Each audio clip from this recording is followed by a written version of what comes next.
Everybody told me Jay was corny and whack. Everybody told me not to f with him.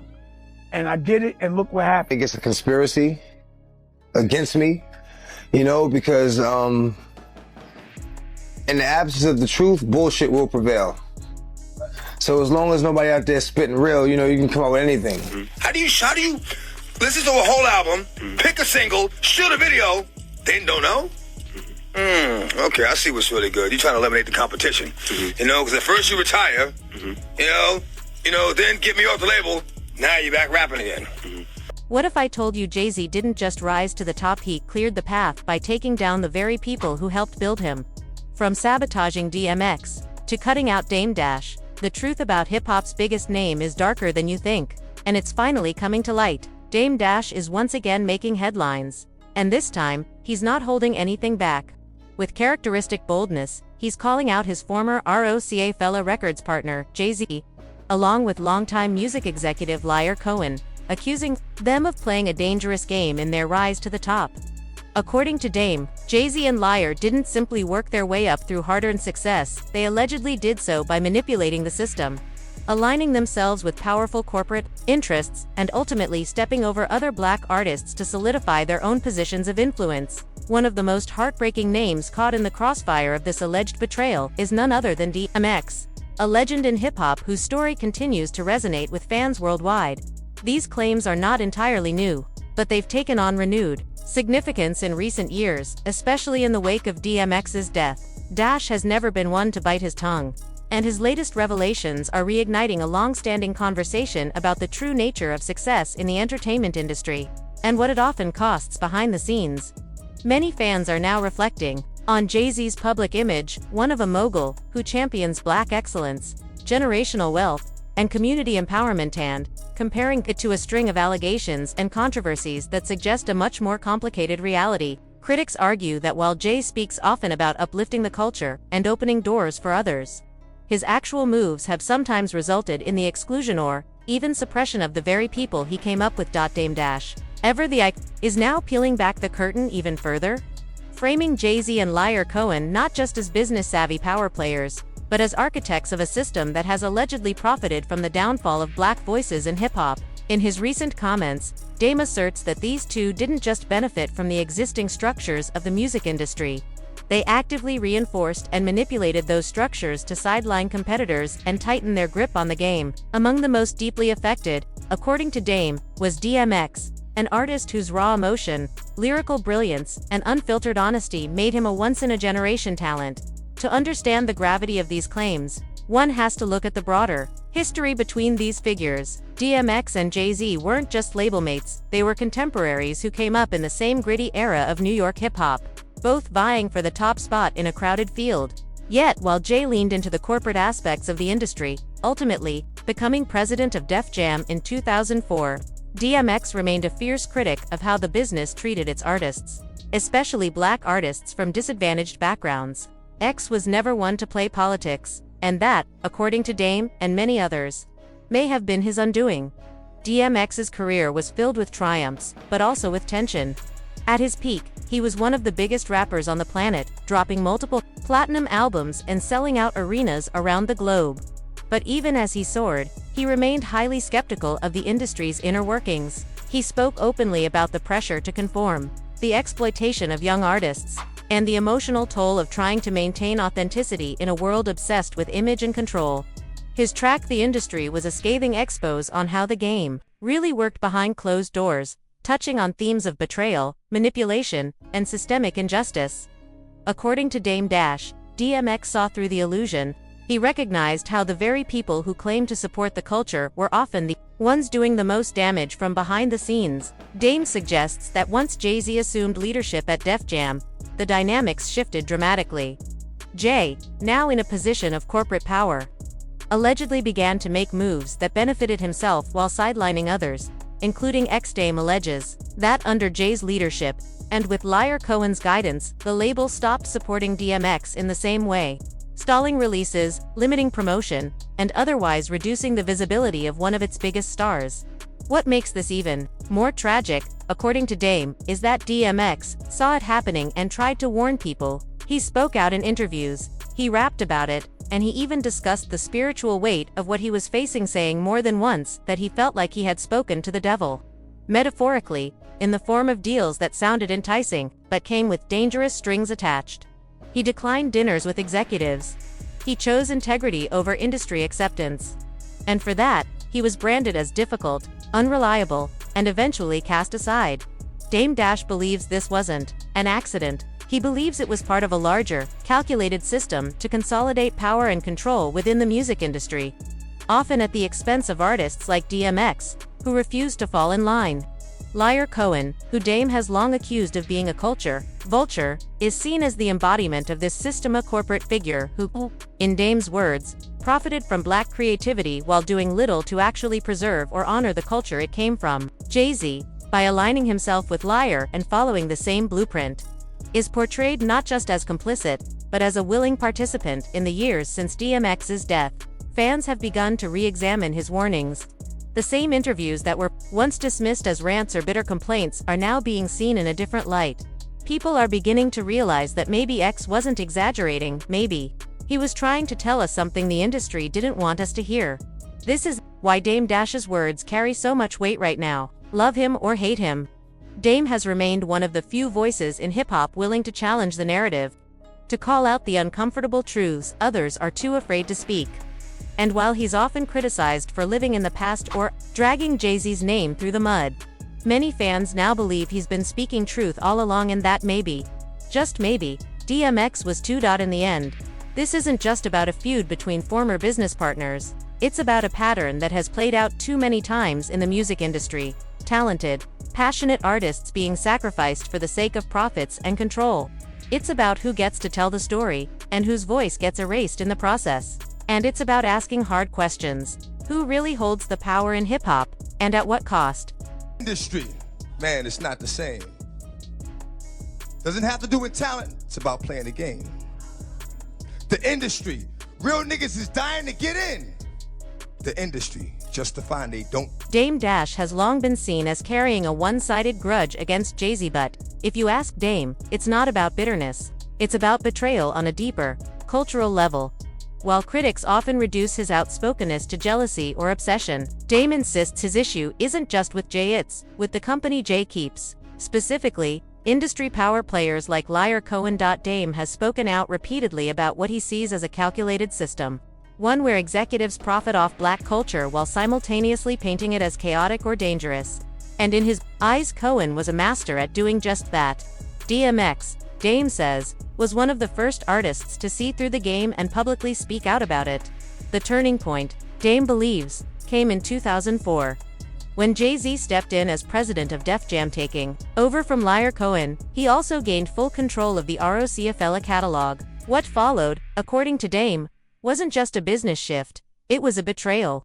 He and co-founder Kareem Bigsburg were essentially pushed out, and Jay, he claims, let it happen without protest. Worse, Dame feels Jay became a pawn in a system built to exploit black creativity while suppressing its truth-tellers. My issue was never just Jay. Dame once said, it was Liar. I saw him as a fake CEO, someone who could exploit my culture but never dare do that to his own. These people build tension, fuel conflict, and then cash in, but their communities never feel the damage. Ours always do. One of the artists Dame believes suffered most under this system was DMX, though Jay later claimed there was mutual respect between them. Dame paints a very different picture. After DMX's death, Jay appeared on LeBron James' The Shop, brushing off any tension as mere competition. He described X as intensely driven, someone who loved the sport of rivalry, but held no malice. But that's not how DMX told it. In an interview on The Breakfast Club, X accused Jay of deliberately standing in his way once he took over at Def Jam. At the time, DMX was a towering figure in hip-hop with 5 No.1 albums. Yet when Jay stepped into power, X claimed things began to shift. Suddenly, there were obstacles, delays, pushed back, and a sense that someone was trying to edge him out. DMX believed Jay never truly retired, as he once said he would, and that he only stepped aside temporarily to wait for the right moment to reclaim the spotlight. And to clear the path, X felt Jay needed to remove any threats. Unfortunately, DMX was one of them. Okay, I see what's really good. You're trying to eliminate the competition. You know, because at first you retire, you know, then get me off the label. Now you're back rapping again. There's a deeper, more unsettling layer to the story of why DMX never fully trusted Jay-Z, one that extends far beyond lyrical rivalries, business disputes, or ego clashes. For Earl Simmons, better known to the world as DMX, it wasn't simply about competition. His distrust, as he saw it, was rooted in something far more insidious, an invisible network of industry power brokers who operated behind the scenes, pulling the strings while remaining comfortably shielded from the public. These were the gatekeepers of the music world. Individuals who didn't just sign artists or produce albums, they shaped narratives, controlled access, and often dictated the rise or fall of entire careers. Among these behind-the-scenes power players was Liar Cohen, a name that consistently surfaces in discussions about industry influence, especially when the conversation turns toward exploitation, cultural appropriation, and systemic manipulation within hip-hop. According to DMX, and echoed by industry veteran Dame Dash, Cohen wasn't just another executive. He represented the very system X believed was designed to control, exploit, and ultimately silence artists who refused to conform. DMX, with his unfiltered truth and fiery spirituality, was never afraid to speak out. In a world where many artists played it safe, fearing retribution, X stood out as someone who saw through the industry's illusions and chose honesty over approval. He often spoke of feeling isolated in a world where executives were quick to profit from his pain, while simultaneously painting the culture he came from as problematic or dangerous. "I'm not an industry artist," he once declared, with the type of clarity that only comes from lived experience. "I'm an artist in the industry." It was a subtle but powerful distinction. X wasn't interested in fame for fame's sake. He wanted to connect with people, express truth, and live by a code that was true to his values, not corporate agendas. Jay-Z, on the other hand, approached the game differently. From the very start, he understood the business side of hip, embraced it. He learned the rules, played the long game, and positioned himself strategically to ascend the ladder. There's no denying Jay-Z's brilliance as a businessman. His rise from street hustler to billionaire mogul is legendary. But that ascent, critics like Dame Dash argue, came with a price, and that price was often paid by artists like DMX. In his memoir Decoded, Jay-Z refers to Liar Cohen as a mentor and shares a story that on the surface sounds noble. He recounts something Cohen once told him, an old teaching from a rabbi about the 8 degrees of giving, the highest of which is to empower the recipient to become self-sufficient. The sentiment seems generous, even philosophical, but for those familiar with how Cohen and others have allegedly conducted business behind closed doors, the quote is laced with irony. Critics argue that the so-called giving described in that anecdote often resembled manipulation, offering artists opportunities while quietly controlling their output, image, and even longevity. This brings us to the central question: who exactly is Liar Cohen? On paper, Liar Cohen's resume is impressive and filled with accolades. Born in New York City to Israeli immigrant parents, he entered the music business in the 1980s and quickly rose through the ranks. He started at Rush Productions, managing artists like Run DMC and LL Cool J, eventually securing a leadership role at Def Jam Records. Later, he moved to Warner Music Group before founding 300 Entertainment, a label that signed artists like Young Thug and Megan Thee Stallion. Today, Cohen holds a high-ranking position as YouTube's global head of music, an astonishing level of influence over how music is consumed and promoted worldwide. But for many in the hip-hop community, especially those who felt the sting of exploitation, Liar's rise is not just a story of success, it's a symbol of what's broken. In the music industry, some view him as the quintessential culture vulture, a term Dame Dash famously coined to describe executives who profit massively off of black culture without genuinely respecting or protecting it. To Dame, Cohen is not just a businessman, he's the face of a system that takes what it needs from the culture, then discards the people who created it when they're no longer useful. Adding fuel to the fire are the inconsistencies in Cohen's own public narrative. In an October 2023 interview on Vlad TV, Cohen was asked about his upbringing. At first, he described his mother as a housewife and painted a picture of a simple, loving childhood. But later in the interview, he contradicted himself, revealing that his mother worked for the Israeli government and even used her connections to help him get a job at the National Bank of Israel. These inconsistencies have led some to speculate that there's more to Cohen's background than he lets on, that he may be connected to broader systems of global power and influence, far beyond the music world. While these theories remain speculative, they underscore a growing suspicion that Cohen's presence in hip-hop is not as benign as it seems. The controversy surrounding Cohen intensified when he appeared on The Breakfast Club, speaking about the opioid crisis and DMX's tragic battle with addiction. He expressed apparent sorrow, recalling how he once sent X to Lake George to help him get clean. But when Charlemagne Tha God pressed him with a difficult but fair question, why continue to sign artists who glorify drug use, especially in the middle of an opioid epidemic, Cohen's response was jarringly blunt. "I got people to feed. I got a business to run." That sentence, for many, summed up everything wrong with the industry's priorities. Compassion, it seemed, stopped where profits began. For Dame Dash, that moment was the smoking gun. He took to social media, slamming Cohen for what he saw as hypocrisy and cold opportunism. "Thanks for this, liar Cohen, for proving my point in true culture vulture form," Dame wrote on Instagram. "They make money off us and then try to erase our true history and act like the real ones never existed. He pays his bills at the expense of us." It was more than just a clapback, which a call to recognize the systems that continue to exploit black creativity while shielding those in power from accountability. In hindsight, DMX's suspicions and his warnings even more weight. His resistance to being absorbed into the machinery of the industry, his refusal to be a pawn in anyone's game, and his insistence on telling the truth, even when it cost him everything, now look like acts of both bravery and clarity. While Jay-Z and liar Cohen continue to represent success in the mainstream music narrative, the story of DMX, and those like him, asks us to reconsider what success really means and who pays the price for it. Because, at the end of the day, this isn't just about music. It's about power, loyalty, culture, and control. And it's about asking, who truly gets to own the story of hip-hop? That moment said it all for Dame Dash, who swiftly clapped back on Instagram. "Thanks for this, liar Cohen, for proving my point in true culture vulture form," he wrote. "They make money off us and then try to erase our true history like the real ones never existed." But things took a darker turn. Dame claimed that once he began openly criticizing liar, he started hearing from the police suggesting someone wanted to silence him. That only added fuel to the theory that liar's connections might stretch beyond the music business.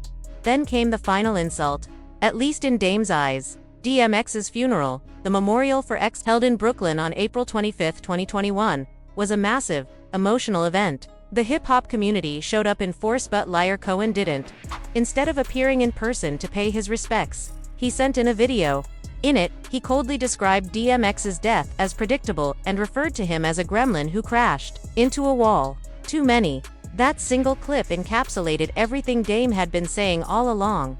Now think about this for a second. Liar Cohen, a man with decades of influence in the music business, recorded a message for DMX's funeral, and, rather than honoring X's legacy, it felt more like a subtle mockery. The words were cold, detached. And this is the same man Jay-Z proudly calls his mentor. Given that, it's no surprise DMX wanted nothing to do with either of them. Unlike Jay, who maneuvered comfortably within the industry's inner circles, DMX was always the rebel, the one voice unafraid to call out the corruption eating away at the heart of the business. He spoke publicly about being blackballed for rejecting the rules of the game, turning down dinners with label execs, and refusing to trade authenticity for opportunity. In his track, The Industry, X laid it all bare, exposing how the machine swallows young artists whole and spits them out when they stop playing along, and his insights went deeper than business. X often spoke of having encounters with the devil, literal or symbolic, depending on how you interpret it. He said the offers always looked appealing on the surface, but the fine print revealed darkness, and he knew instantly who he was dealing with. "I had to talk to both sides to make a real choice," DMX once said, "but the devil only showed up on 3 albums because once I knew who he was, I stopped answering."